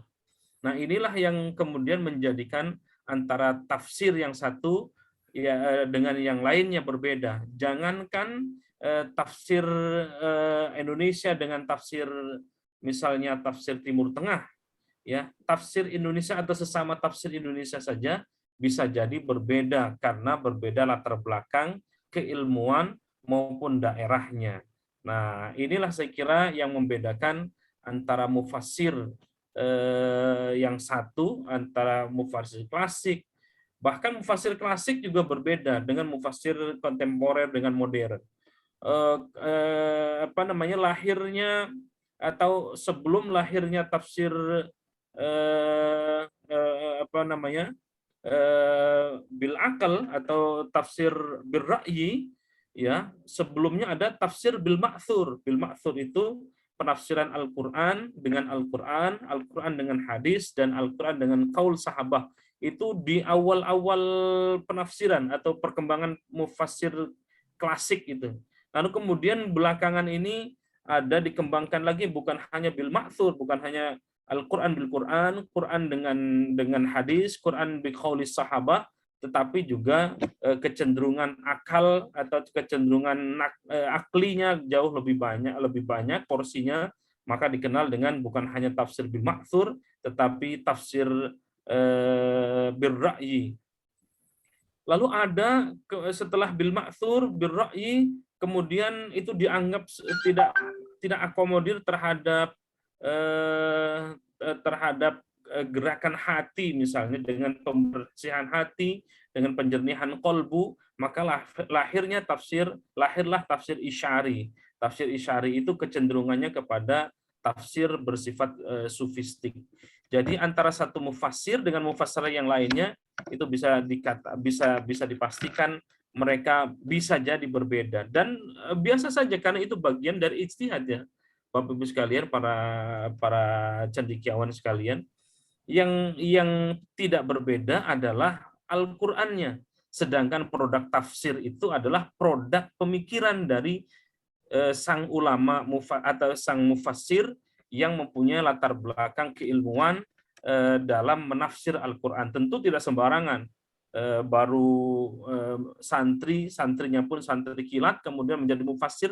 Nah, ini tidak pas, ya. Tentu ada keilmuan, atau kalau kita baca pendapatnya Syekh Jalaluddin As-Suyuti, paling tidak kata beliau menjadi mufassir itu punya 13 kriteria. Banyak gitu, ya. Hafidz Quran, ahli hadis, ahli fikih, ahli filsafat, ahli tasawuf, ahli bahasa, ahli nahu, ahli sorof. Wah, itu panjang. Nah, saya kira itu yang bisa saya jawab terkait dengan antara mufassir yang satu dengan mufassir yang lainnya. Tetapi secara umum ada model atau corak tafsir itu, ada metode tafsir itu, ada metode ijmali secara global. Bisa jadi secara globalnya sama, ya. Karena memang Al-Qur'an itu kan turun menjawab, diantaranya adalah menjawab dari problem yang ada. Ketika ditanyakan yas'alunaka 'anil khamr wa yas'alunaka 'anil ruh, Nabi ditanya tentang ruh, kemudian turunlah ayat qulir ruhu min amri rabbi wa ma utitu minal ilmi illa qalila. Ketika ditanya tentang khamr, lalu kemudian innamal khamru wal maisir wal ansab wal azam rijsum min amali syaitan, dan seterusnya. Wallahu a'lam bishawab. Begitu Bu Dr. Tia. Baik, terima kasih Pak Hasani.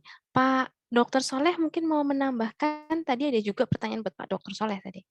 Ditanyakan Baik. untuk 3 narasumber sepertinya tadi itu, ya. Bu Siap, Eri. baik. Terima kasih. Tadi dari pertanyaan yang saya simak adalah terkait dengan indikator, ya Bu. 4 indikator moderasi beragama. Pertama, komitmen kebangsaan, toleransi, akomodatif terhadap budaya lokal. Ini menjadi sebuah indikator dalam berorganisasi beragama. Kenapa ini saya sampaikan? Bahwa pertama adalah komitmen kebangsaan. Artinya kita sebagai warga negara yang majemuk dan plural, tentunya indikatornya harus diukur dari apa? Penerimaan terhadap prinsip berbangsa. Artinya bahwa negara kita adalah negara yang Bhinneka Tunggal Ika, dan tentunya tertuang dalam undang-undang dan regulasinya ada turunannya. Yang kedua adalah toleransi. Toleransi indikatornya apakah kita sudah melakukan menghormati perbedaan dan memberi ruang bagi orang lain untuk berkeyakinan, mengekspresikan keyakinannya, menyampaikan pendapat mengenai kesetaraan dan bekerja sama, ini menjadi indikator. Karena di dalam Al-Quran sendiri, dalam surat Al-An'am, surat 6 ayat 108, Allah menyampaikan bahwa Auzubillahi minasyaitonirrajim, bismillahirrahmanirrahim, wala tasubul ladzina yad'una min dunillah fa yasubullahu adwan bighairi ilm. Janganlah kamu memaki sembahan yang mereka sembah selain Allah, kan gitu. Kita harus adanya toleransi. Tentunya kita juga harus memiliki kelembutan terhadap orang kafir. Dalam surat Al-Imran surat 3 ayat 159, Fabima rahmati minallah lintalahum, maka berkat rahmat Allah engkau Muhammad berlaku lembut terhadap mereka, gitu ya. Itu ada sikap toleransi. Istilahnya dalam itu tasamuh, gitu ya.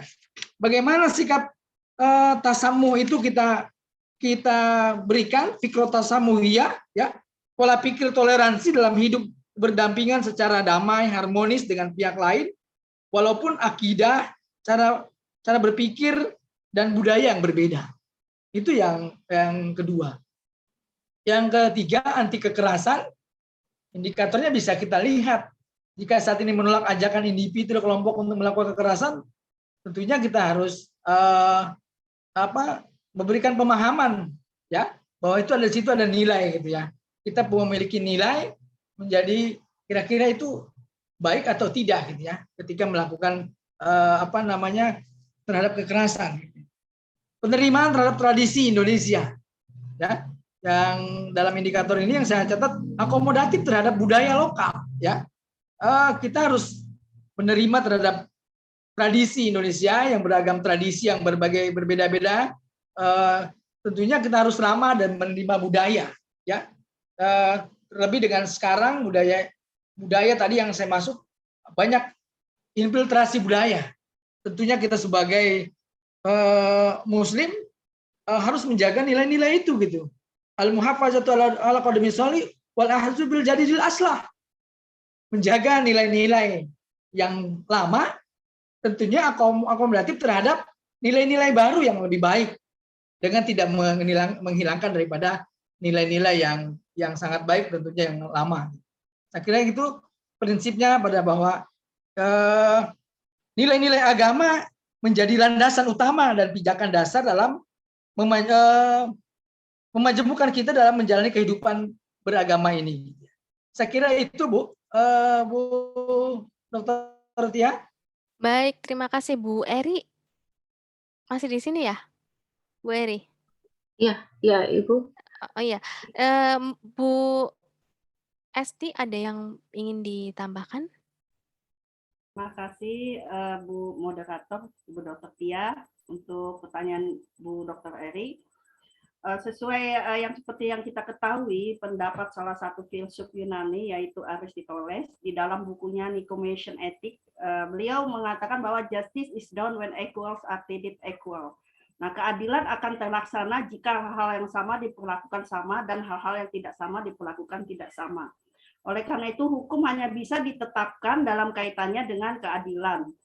Nah, dihubungkan dengan pembagian harta bersama, seperti yang telah ada selama ini, kejadiannya masih banyak hakim yang tidak memberikan keputusan yang seadil-adilnya. Nah, salah satu pendapat dari Aristoteles adalah mengenai keadilan distributif. Keadilan distributif ini adalah memberikan setiap kepada orang lain menjadi haknya berdasarkan kepada azas keseimbangan. Hal ini sangat berguna ke depannya untuk kita di dalam memutuskan suatu kasus, ya. Oleh karena itu di sini saya merekonstruksi ada dua pasal, yaitu pasal 37 dan pasal 97. Nah, saya anggap di sini pasal 37 masih kurang jelas atau unclear. Karena di sini berbunyi bila perkawinan putus karena perceraian, maka harta bersama diatur menurut hukumnya masing-masing. Nah, dalam ini hukumnya masing-masing ada 3, misalnya hukum adat, hukum Islam, dan hukum nasional. Nah, oleh karena itu masih tidak ada kepastian hukum di dalam ini. Oleh karena itu saya berusaha untuk merekonstruksi pasal 37 Undang-Undang Nomor 1 Tahun 74 yang terbaru menjadi Undang-Undang Nomor 16 Tahun 2019 menjadi bila perkawinan putus karena perceraian, maka harta bersama diatur menurut hukumnya masing-masing. Kemudian di breakdown lagi menjadi beberapa poin, yaitu ada 4 poin. Yang pertama yaitu jika janda duda cerai hidup masing-masing mendapat setengah bagian dari harta bersama sepanjang para pihak tidak menentukan lain dalam perjanjian perkawinan. Kemudian ketentuan ayat 2 ini, poin A, tidak dapat dilaksanakan apabila dalam menjalankan kewajiban itu istri lebih dominan dalam pemenuhan kebutuhan keluarga. Kemudian poin yang ketiga yaitu apabila dalam pemenuhan kebutuhan keluarga istri lebih besar kontribusinya, maka janda cerai hidup berhak mendapatkan bagian dari harta bersama lebih besar. Ya, jadi lebih besar tanda kutip underline daripada bagian duda cerai yang hidup. Dalam pembagian harta bersama akibat penceraian harus berdasarkan tujuan yang kemaslahatan. Oleh karena itu, saya pikir rekonstruksi ini sangat baik sekali untuk kedepannya. Kemudian untuk yang dikompilasi hukum Islam, yaitu saya punya saran dan masukan, yaitu di pasal 97, yang mana bunyi pasal tersebut adalah janda atau duda cerai hidup masing-masing berhak 1/2 dari harta bersama sepanjang tidak ditentukan lain dalam perjanjian perkawinan, maka direkonstruksi menjadi breakdown lagi. Yang pertama yaitu bila perkawinan putus karena perceraian, harta bersama diatur menurut hukumnya masing-masing. Kemudian poin di bawahnya adalah janda duda cerai hidup masing-masing mendapat setengah bagian dari harta bersama sepanjang para pihak tidak menentukan lain dalam perjanjian perkawinan. Kemudian ketentuan ayat 2 poin A tidak dapat dilaksanakan apabila dalam menjalankan kewajiban istri lebih dominan dalam pemenuhan kebutuhan keluarga. Dan kemudian poin ketiga yaitu apabila dalam pemenuhan kebutuhan keluarga istri lebih besar kontribusinya, maka janda cerai hidup berhak mendapatkan bagian dari harta bersama lebih besar daripada bagian duda cerai hidup. Dalam pembagian harta bersama ini kebagian harus berdasarkan tujuan kemaslahatan. Kemudian untuk pertanyaan Ibu yang mengenai mengukur indikator, di dalam sidang pengadilan, hakim biasanya ada sesi pembuktian. Di dalam pembuktian itu, maka akan kita korek itu penghasilan suami berdasarkan list gajinya, penghasilan istri berdasarkan list gajinya, atau punya usaha lain, itu semua dicantumkan. Kemudian dengan pertimbangan hakim akan bisa menentukan kontribusinya yang mana yang lebih banyak, istri atau suami. Dan oleh karena itu baru bisa memberikan bagian seberapa banyak, 2/3 atau 1/3 untuk suami dan istri. Saya pikir begitu Dr. Ahini. Ibu Erin, makasih. Bu Eri, sudah cukup ya, Bu Eri, penjelasan dari Bu Esti tadi? Baik, Ibu Bapak, karena waktunya sudah hampir jam 9:30 malam ini kalau di Jawa ini. Terima kasih banyak kepada para narasumber yang sudah memaparkan bukunya dengan sangat lugas dan Bapak Ibu para penanya yang sudah menanyakan di forum chat. Sekali lagi Bu Bapak, jangan lupa untuk mengisi link karena untuk mendapatkan e-sertifikat dari Forsiladi, silahkan mungkin bisa digunakan untuk kepentingan yang lain ya terkait bidang akademik. Terima kasih sekali lagi Bu Esti, Pak Antunnya sudah belum. keluar ini Pak Hasani. Iya sebentar Bu, Pak Hasani, kemudian Pak Soleh. Nah, untuk penutup kita pada malam hari ini ada sebuah pantun. Katanya Bu Esti biar nggak ngantuk, tapi sepertinya sudah ngantuk semua nih, jamnya sudah jam segini nih. Apalagi yang dari Aceh ini. Silakan Bu Esti, nanti saya tutup. Setelah itu saya tutup. Terima kasih Bu. Iya. Ada 2 pantun yang saya buat, satu yang bahasa Indonesia, satu bahasa Inggrisnya. Yang bahasa Indonesia dulu ya. Makan nasi pagi-pagi, di meja makan ada ikan kerapu. Terima kasih Forsiladi atas kesempatan bedah buku. Kemudian yang bahasa Inggrisnya lagi ya, yang kedua, without Forsiladi I'm nothing. Without Forsiladi I'm something. Together with Forsiladi we are everything. Terima kasih. Wow, luar biasa. Pak Ketum, ini wajib dicatat loh Pak Ketum, ini dimasukin ke media sosialnya Forsiladi nih harusnya. Sudah Keren direkam, ini. sudah direkam, sudah. Sudah direkam sama Pak Ketum, Bu. Iya. Baik, terima kasih sekali Forsiladi sudah mengundang para pembicara yang hebat-hebat untuk berbicara mengenai bukunya masing-masing. Ini buku yang sekian kali lah pokoknya ya. Nanti akan ada sesi berikutnya. Ibu Bapak silakan ketika memiliki buku yang ingin dibedah, dibicarakan secara bersama-sama, bisa menghubungi panitia Forsiladi. Saya Tia Rosinda, mohon maaf apabila selama pelaksanaan acara ada kalimat saya yang kurang berkenan di hati Ibu Bapak, karena kesempurnaan semua pastinya hanyalah milik Allah. Terima kasih sekali lagi. Assalamualaikum warahmatullahi wabarakatuh. Pak Ketum, ini ada sesi foto bersama nggak? Langsung aja ini, langsung kita ini. Di foto, tapi kita langsung yang fotonya Mbak Tia aja, moderator. Dokter Tia, salam saya itu ada teman dari luar. Apa ini, Bu? Oh, sebentar. Sapa teman saya dari luar. Oh ya, silakan, Bu. Halo, Salala. Halo. Can you hear me? Oh iya, Halo. ini ada yang dari luar negeri hadir ini. Bu Dr. Esti, beliau dari negara mana? Dari Azerbaijan. Oh, dari Azerbaijan, dari tadi hadir ya? Iya. Luar biasa. Ini ada yang hadir dari Azerbaijan dari tadi nih, hadir Bu Dr. Tia. Oh iya, namanya siapa ya, Pak? Salala, halo, Salala. Mem, Salala, halo. Can you hear me? Hello, Dr. Esti. How are you? Oh, nice to meet you. Thank you very much for joining for this meeting. Hello? Nice to see you too. Yeah, Nice to meet you all. Yeah. Assalamualaikum. Waalaikumsalam. Waalaikumsalam, Miss Lela.